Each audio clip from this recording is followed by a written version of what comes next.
Mateo capítulo 13, el verso 51 y 52. Voy a leer este pasaje. Jesús les dijo: ¿habéis entendido todas estas cosas? Ellos respondieron: sí, Señor.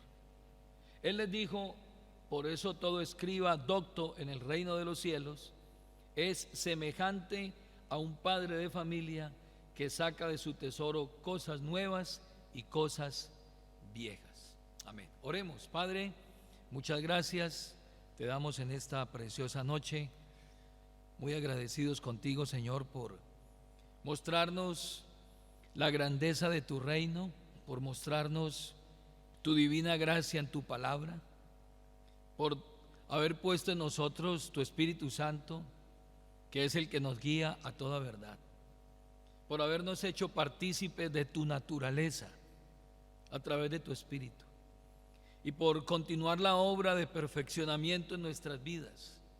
Tu palabra dice que la vida del justo es como la luz de la aurora, que va de aumento en aumento hasta que el día es perfecto. Ayúdanos, Señor, a siempre estar con el deseo profundo de crecer en el conocimiento y en la gracia tuya, no dejando de congregarnos, prestando oído a tu palabra, teniendo comunión unos con otros y perseverando en la doctrina, en la oración y en el partimiento del pan. De esta manera, Señor, seremos fortalecidos y seremos cada vez perfeccionados a la imagen de tu Hijo Jesucristo. Lo pedimos en el nombre de Jesús. Amén. Siéntese, por favor, tenga la bondad. Seguimos entonces avanzando en el estudio de las parábolas. Hoy nos concierne la parábola del padre de familia. Esa comparación que Jesús hace ya como conclusión de lo que ha venido diciendo, después de haber dado a conocer la imagen del reino de Dios mediante figuras expresadas en parábolas. Ahora Jesús, como maestro, lleva a sus discípulos a un compromiso. Jesús es un maestro por excelencia, y lo que va a hacer con sus discípulos es llevarlos al compromiso, ya que para que el mensaje se vuelva efectivo y pueda alcanzar a muchas personas, entonces se necesitará la labor comprometida de muchos discípulos. El mensaje no va solo, el mensaje hay que llevarlo. El mensaje no va solo, los pies de ese mensaje somos nosotros. Así de que Jesús no se queda solo en la enseñanza, ahora los envía a ellos, les da un mandato para que ellos puedan ser el vehículo que Dios va a utilizar para llevar el mensaje. Esta parábola comienza con una pregunta hecha a sus discípulos. Jesús les va a hacer una pregunta a ellos. Jesús les dijo en la primera parte, versículo 51: ¿habéis entendido todas estas cosas? A lo que ellos respondieron: sí, Señor. Esta es la pregunta obvia, es una pregunta obvia que nuestro maestro hará a sus alumnos. Todo maestro que está dando una clase debe estar continuamente cerciorándose de que sus alumnos están entendiendo lo que está enseñando. Jesús, como maestro, entonces ahora les dice a sus discípulos: ¿entienden todo esto ustedes? ¿Habéis entendido todas estas cosas? ¿Entienden lo que les he explicado? Y ahora les hace la pregunta a sus discípulos, porque son ellos quienes Él ha escogido para que anuncien el reino de Dios. Lo que Jesús está haciendo aquí es cerciorándose de que ellos han entendido todo el mensaje acerca del reino de Dios. ¿Por qué? Váyase a Mateo capítulo 10. Mateo capítulo 10, el versículo 1 al verso 7. ¿Por qué el Señor le está haciendo esta pregunta a los discípulos? Sencillamente porque ellos son a quienes el Señor escogió para anunciar el reino de Dios. Y como discípulos, Jesús debe estar totalmente seguro de que ellos han entendido de qué se trata el reino de Dios. En el versículo 1 al versículo 3 dice que Él escogió a los discípulos. Verso 1, entonces llamando a sus 12 discípulos, les dio autoridad sobre los espíritus inmundos para que los echasen fuera y para sanar toda enfermedad y toda dolencia. Y allí en el versículo 2 al verso 4 da los nombres de los discípulos que posteriormente se convertirían en apóstoles. Versículo 5, a estos 12 envió Jesús y les dio instrucciones diciendo: por camino de gentiles no vayáis, y en ciudades samaritanos no entréis, sino id antes a las ovejas perdidas de la casa de Israel, y yendo predicad diciendo: el reino de los cielos se ha acercado. Los está encomendando, les está diciendo a ellos: ustedes son los que van a llevar el mensaje del reino. Y entonces Jesús se toma tiempo, ¿para qué? Para explicarles en detalle las parábolas. ¿Qué significan esas parábolas? ¿Qué es el reino de Dios? Y les explica las parábolas que ellos deben saber y que muchas veces o en muchas ocasiones ellos no entendieron, tal y como lo vimos en el capítulo 13, cuando les explicó el significado de la parábola del trigo y la cizaña. Capítulo 13, el verso 36. Dice el verso 36: entonces, despedida la gente, entró Jesús en la casa, y acercándose a él sus discípulos le dijeron: explícanos la parábola de la cizaña del campo. Necesitamos necesitamos que nos expliques de qué se trata ese principio espiritual que tú estás enseñando a través de esa parábola.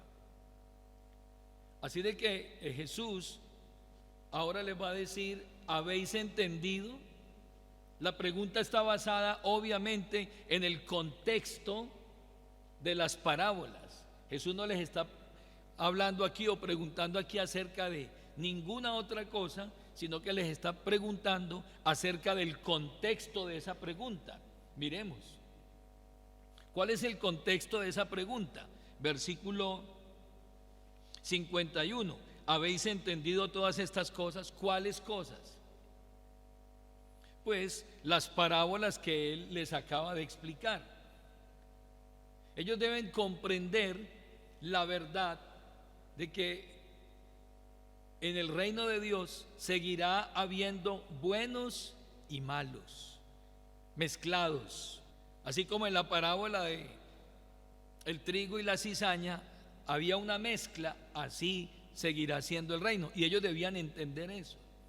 Ellos se dan cuenta de que los creyentes seguirán creciendo en cantidad y que impregnarán la tierra, así como mostró la parábola del grano de mostaza, que fue creciendo y creciendo y creciendo hasta que se hizo un árbol grande y frondoso. Ellos debían entender que el reino de Dios es semejante a ese pequeño grano de mostaza. Y eso es lo que Jesús les está diciendo. Ustedes entienden esas verdades, pero también deben de saber que al entrar en el reino o entrar en el reino implica conocer la falta de valor de todo cuanto existe y que lo único realmente verdadero y valioso es el reino de Dios, su justicia, Jesucristo, la salvación. Eso es lo más grande que un ser humano puede tener. Y finalmente deben entender que la separación final de los justos con los injustos o los malvados es inevitable. Cuando les habló de la parábola de la red, que dijo que el reino de los cielos es como una red echada en el mar, que poco a poco se va a ir recogiendo y va a llevar a los peces a un lugar para separar los buenos de los malos. Ellos debían entender eso, que este mundo entero está bajo el juicio de Dios y que va a llegar un momento en que la red va a ser recogida, como lo veíamos hace una semana, y se va a dar el juicio final en donde se dará una separación. Los justos irán a la vida eterna y los malvados irán al castigo eterno. A eso es lo que están ellos siendo preguntados por Jesús. ¿Entienden ustedes todo eso?, les pregunta el Señor. ¿Cuál fue la respuesta de los discípulos? Sí, Señor, entendemos. Pero vemos que por lo que ellos hicieron más adelante, o por sus acciones más adelante, sabemos que el entendimiento de ellos era muy corto, muy pequeño.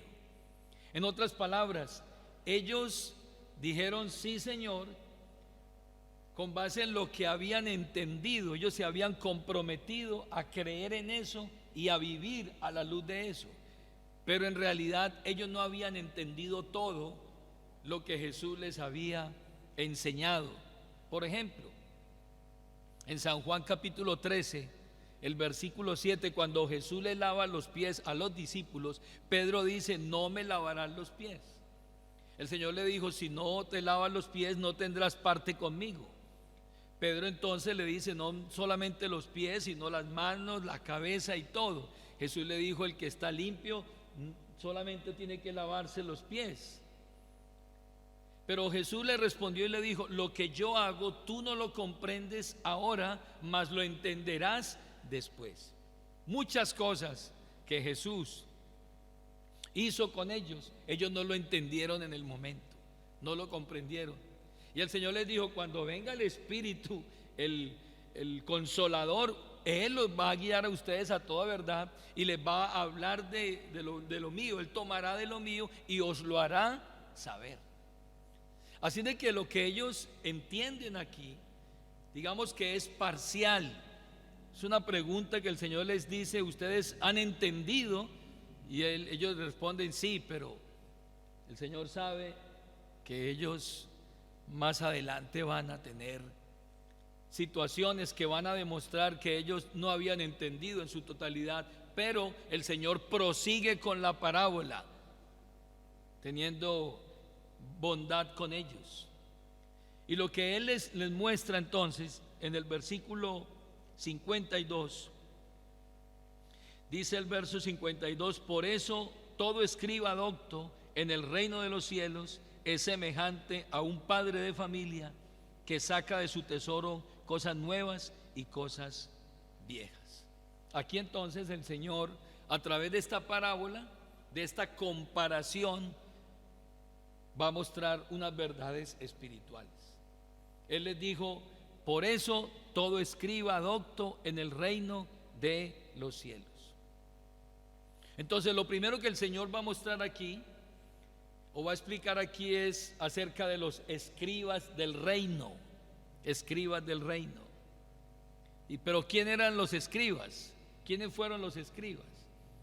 En el tiempo antiguo, o mejor, en el tiempo del Antiguo Testamento, cuando los israelitas regresaron de el exilio de Babilonia, que duró 70 años, entonces allí se levantaron unos hombres que garantizaron la permanencia de las escrituras. Se llamaron los escribas. Eran hombres muy preparados, conocedores de las escrituras, quienes escribían en los rollos y transcribían las escrituras para que las escrituras permanecieran y las escrituras fueran leídas entre ellos. La función de estos escribas consistía en preservar la ley de Dios. Escuche bien: preservar la ley de Dios, en realizar copias fieles, fidedignas de las escrituras y de enseñar los estatutos y las ordenanzas al pueblo de Israel. Esa era la labor de los escribas. Y obviamente estos eran hombres instruidos, hombres conocedores de las escrituras. Y en los tiempos de Jesús, esos escribas fueron un grupo religioso entre fariseos, saduceos y escribas. Pero ¿qué pasó con los escribas de ese tiempo? Esos escribas se inclinaron más a la tradición y a los dichos de los rabinos antiguos y dejaron el mandamiento a causa de la tradición y le dieron más importancia. ¿A quién? A la tradición, a los conceptos humanos, que a la misma palabra. En Mateo 23, el versículo 2 al 4, Jesús hace mención de los escribas de su época, de su momento, y les dice: en la cátedra de Moisés se sientan los escribas y los fariseos, así que todo lo que os digan que guardéis, guardadlo y hacedlo, mas no hagáis conforme a sus obras, porque dicen y no hacen, porque atan cargas pesadas y difíciles de llevar y las ponen sobre los hombros de los hombres, pero ellos ni con un dedo quieren moverlas. Los llamó hipócritas, gente que ponía cargas en la gente que ellos no podían cumplir. En otras palabras, esa labor de escriba en el tiempo de Jesús se fue pervirtiendo, se fue dañando, se fue deteriorando, como se deterioraron las limosnas, la oración, el ayuno y todos los ejercicios espirituales que el Señor le había enseñado al pueblo. Todo eso se fue deteriorando, incluidos los mismos líderes, entre ellos los escribas, los que debían enseñarle la palabra al pueblo, los que debían dar el ejemplo, los que debían enseñar no solamente fidedignamente con las escrituras, sino con su vida. Dice la Biblia que le ponían cargas a la gente sobre sus hombros que ni ellos podían llevar o mover o querían mover con un dedo. Entonces estos escribas prácticamente estaban out, fuera. Pero como entra el reino de Dios, Jesús ahora está hablando de unos escribas del reino. Estos escribas eran los responsables entonces de velar por preservar la palabra de Dios, de vivir de acuerdo a ella y de enseñar sus innumerables riquezas, el manantial espiritual que había para el pueblo en las escrituras. Pero lamentablemente en el tiempo de Jesús no estaba ocurriendo eso. Se había deteriorado el templo, el culto, la oración, las limosnas, los ayunos, los sacrificios, todo. El templo se había vuelto una mercadería, una cueva de ladrones, donde se hacía intercambio de dinero, donde se vendían. Eso era un comercio de la religión. Y Jesús llega ahí en ese panorama. Pero él ahora dice entonces que habla de unos nuevos escribas, o por eso todo escriba docto en el reino de los cielos. Él llega a predicar el reino de Dios y habla de unos escribas, pero no de esos escribas que estaban en el tiempo de él. Si nos retrocedemos en el tiempo, vamos a ver que hubo escribas fieles a Dios, hombres llamados por Dios, hombres con el talante, con la fidelidad que debía tener un escriba verdadero. Es el caso de Esdras. Váyase allá al libro de Esdras. En el Antiguo Testamento está Esdras, Nehemías y Esther, Job y Salmos, esos libros preciosos.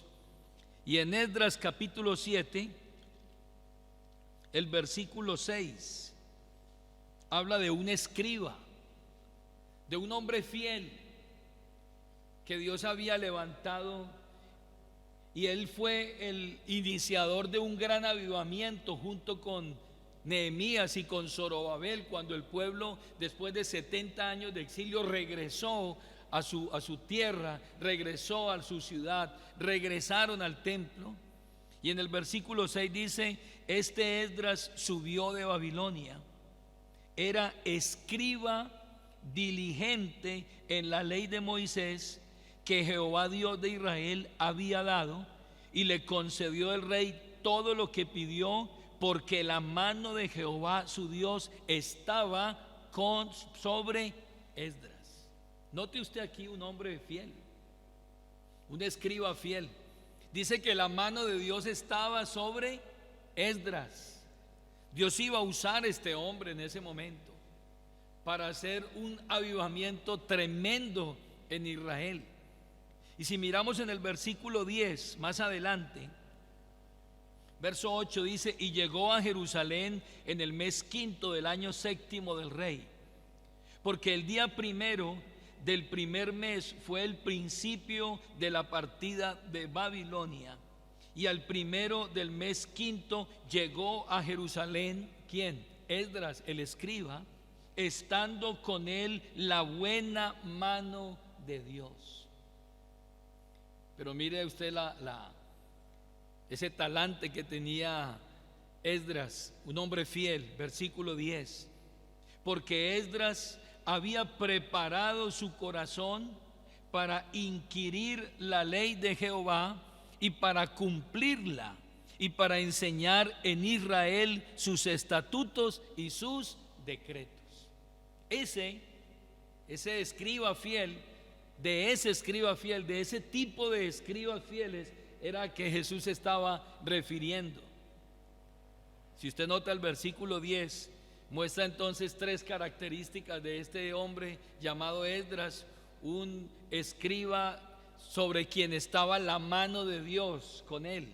Lo primero que él hizo fue inquirir la ley de Dios. Versículo 10: Esdras había preparado su corazón. Es decir, tenía un corazón dispuesto a recibir la palabra de Dios para transmitirlo al pueblo.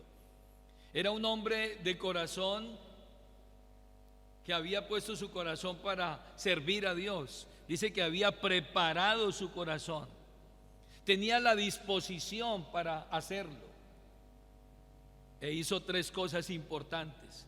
Dice: para inquirir la ley de Jehová, para escudriñar, para conocer, para estudiar, para indagar en las escrituras acerca de las leyes, los estatutos y las ordenanzas de Dios.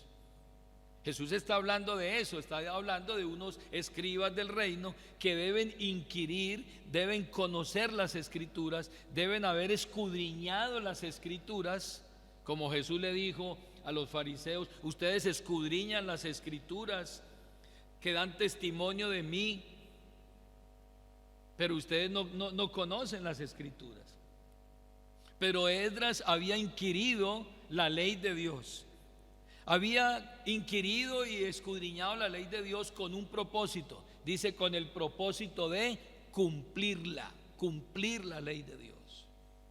Entonces aquí vemos un escriba con un corazón dispuesto, no en el reino, porque todavía no había llegado Jesús, pero tenía el corazón dispuesto.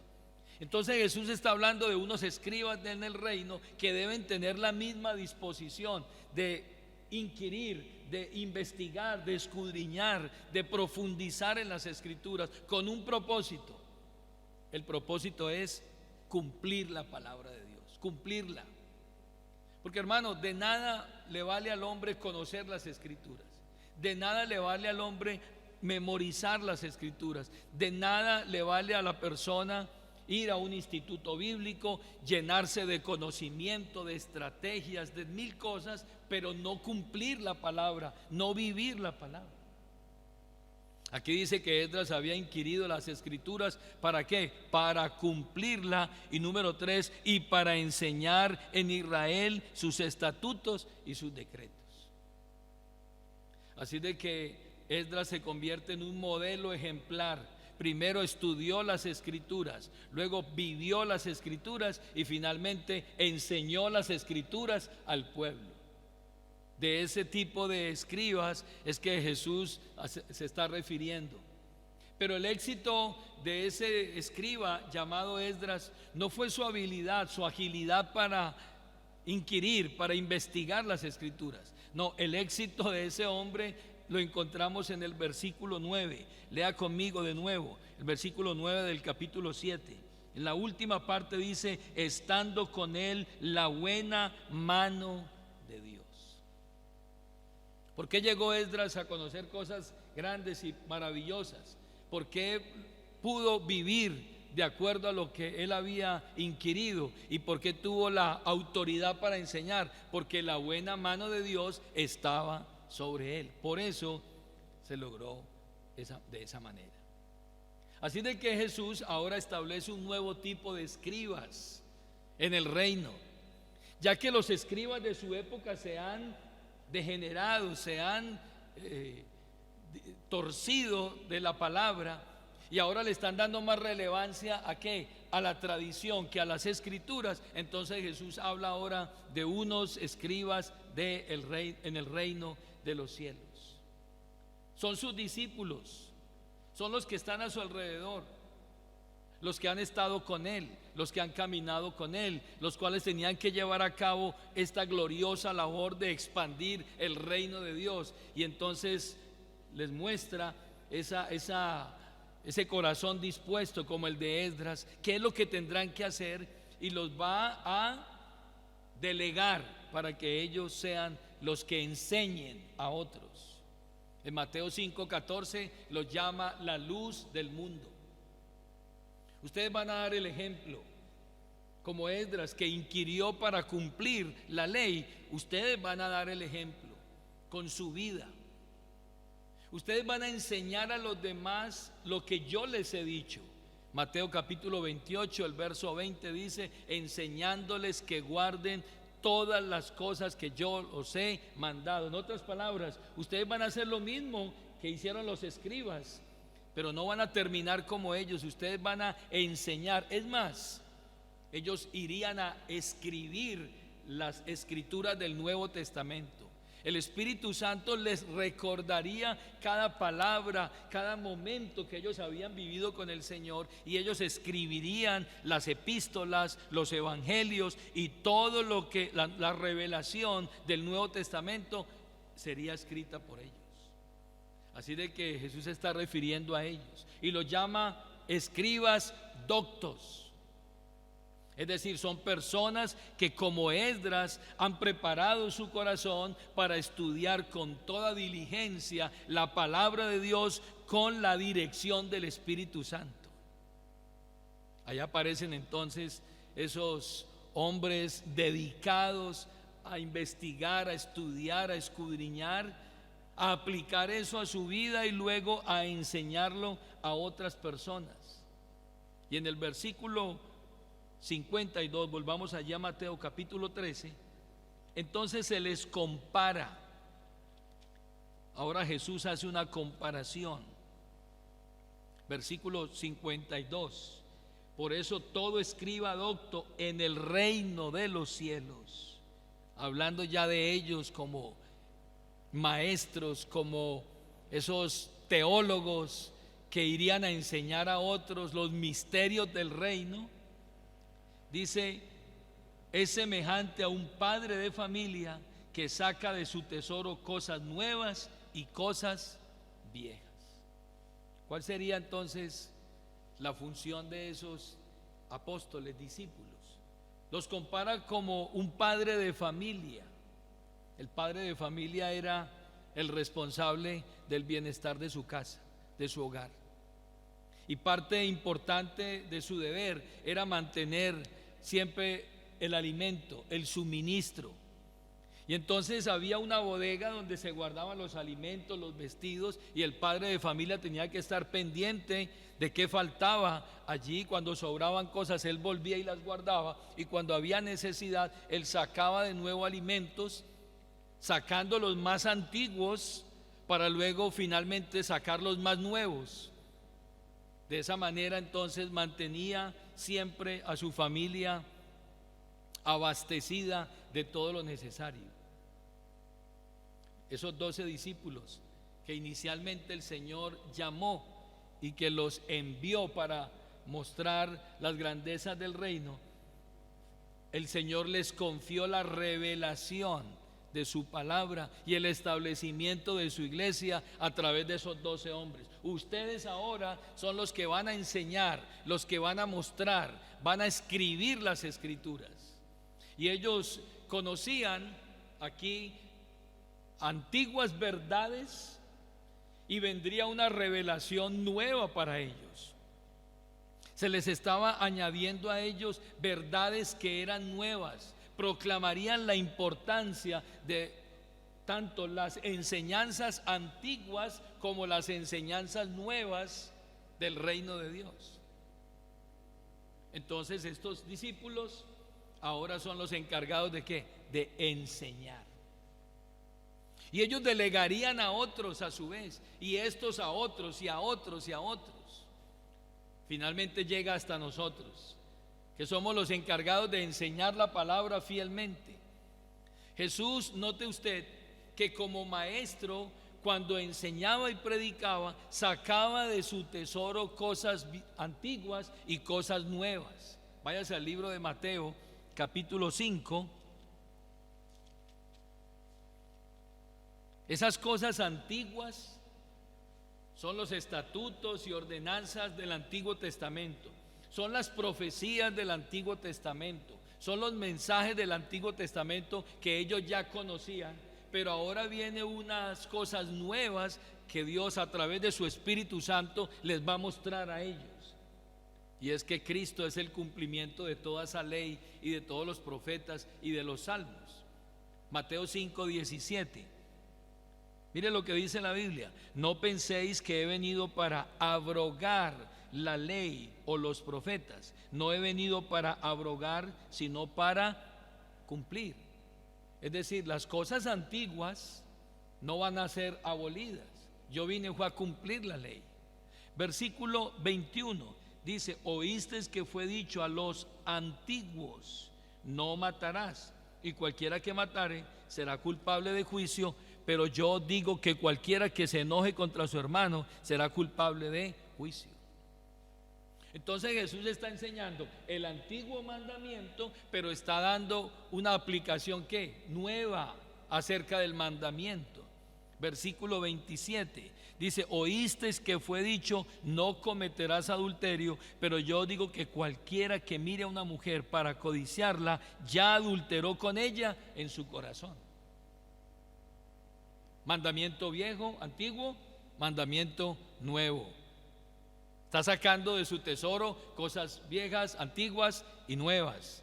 Versículo 33 dice la Biblia: además habéis oído que fue dicho a los antiguos, no perjurarás, sino cumplirás al Señor tus juramentos. Pero yo digo, no juréis en ninguna manera. Tesoros con cosas antiguas, cosas nuevas. Entonces Jesús les está diciendo a ellos: ustedes, oído a esto es muy importante, ustedes no pueden ignorar las Escrituras. Ustedes tienen que enseñar todo el consejo de Dios. Es decir, ese escriba en el reino de Dios es como un padre de familia en donde tiene un tesoro, dice el versículo 52, un tesoro de donde saca de su tesoro cosas nuevas y cosas viejas. Lucas 24:27 muestra al Señor mostrándole a sus discípulos, a los que iban por el camino de Emaús, no solamente el mensaje antiguo, sino el mensaje nuevo. El cumplimiento, oído a esto, el cumplimiento de esas profecías las estaban viendo en Jesús. No vino a abrogar el mandamiento, vino a cumplirlo. Entonces dice el versículo 27 del capítulo 24, dice: y comenzando desde Moisés, antiguo, y siguiendo por todos los profetas, antiguo, les declaraba en todas las escrituras lo que de él decían, lo nuevo. Versículo 44, y les dijo: estas son las palabras que os hablé, estando aún con vosotros, que era necesario que se cumpliese todo lo que está escrito de mí en la ley de Moisés, lo antiguo, en los profetas, lo antiguo, y en los salmos. Pero él era el cumplimiento de esas escrituras. Le está diciendo entonces a los discípulos: ustedes son esos escribas que van a mostrar no solamente la ley, no solamente los profetas, no solamente los salmos, sino que van a mostrar el cumplimiento de todo eso en mí. Y van a escribir ese testimonio, Por eso se escribieron las cartas, las epístolas. Cada epístola, cada carta que se escribió es la demostración, es el argumento de que todo lo que fue escrito en el Antiguo Testamento se cumplía ¿en quién? En Cristo. En Hechos capítulo 20, lo leímos al principio de esta reunión, capítulo 20. Note usted que los apóstoles no van a predicar solamente una parte de la escritura, van a predicar todo el consejo de Dios. El versículo 20 del capítulo 20: y como nada que fuese útil he rehuido de anunciaros y enseñaros públicamente y por las casas. El verso 27: porque no he rehuido anunciaros todo el consejo de Dios. ¿Por qué hago énfasis en esto, hermanos? Porque a veces solamente nos centramos en unos libros. No, es que a mí me gustan solo los salmos, me encantan los salmos, yo no leo lo demás. O solamente leo las epístolas, o solamente leo los evangelios. No, era necesario predicar todo el consejo de Dios. Y cuando Pablo le escribe a Timoteo, le dice en 2 de Timoteo 3:16 que toda la escritura es inspirada por Dios y es útil para enseñar, para redarguir, para corregir en justicia, a fin de que el hombre de Dios sea perfecto, enteramente preparado para toda buena obra. Entonces el Señor instituye a esos nuevos maestros, a esos escribas fieles, doctos, que van a enseñar la palabra. Y aunque no con la misma autoridad que esos apóstoles, porque fueron 12 y nunca más se levantaron hombres como ellos, porque ellos fueron los que pusieron el fundamento, Jesús nos encarga también a nosotros como mensajeros de ese mensaje del reino de Dios, y nos ha llamado para enseñar y predicar la palabra fielmente, no solamente el Antiguo, sino también el Nuevo Testamento, no solamente una escritura parcial, sino toda la escritura, la cual es útil para enseñar, corregir, instruir en justicia. Es nuestra responsabilidad invertir tiempo, escudriñar, conocer la escritura. Pablo dice: conociendo pues el temor del Señor, persuadimos a los hombres. Pero se necesita que haya un conocimiento. Miremos una escritura final en 2 de Timoteo, capítulo 2. Entonces usted y yo, que hacemos parte del reino, si usted ha sido llamado a enseñar, usted debe tener en cuenta lo que tuvo en cuenta Esdras, que dispuso su corazón y diligentemente indagó, escudriñó para cumplir y enseñar las escrituras. Dice Pablo a Timoteo, 2:15 de 2 de Timoteo: procura con diligencia presentarte a Dios aprobado, como obrero que no tiene de qué avergonzarse, que usa bien la palabra de verdad. Que usa bien la palabra de verdad.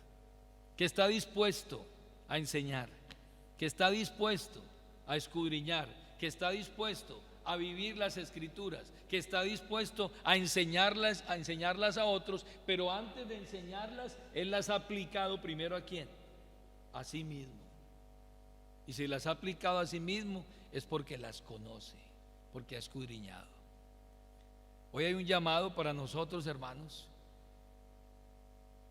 porque es real también que hay negligencia en muchos que ya no se acercan a las escrituras, sino que sencillamente se limitan a escuchar un mensaje cada semana, pero en el diario vivir no abren las escrituras, no indagan, no escudriñan, no profundizan.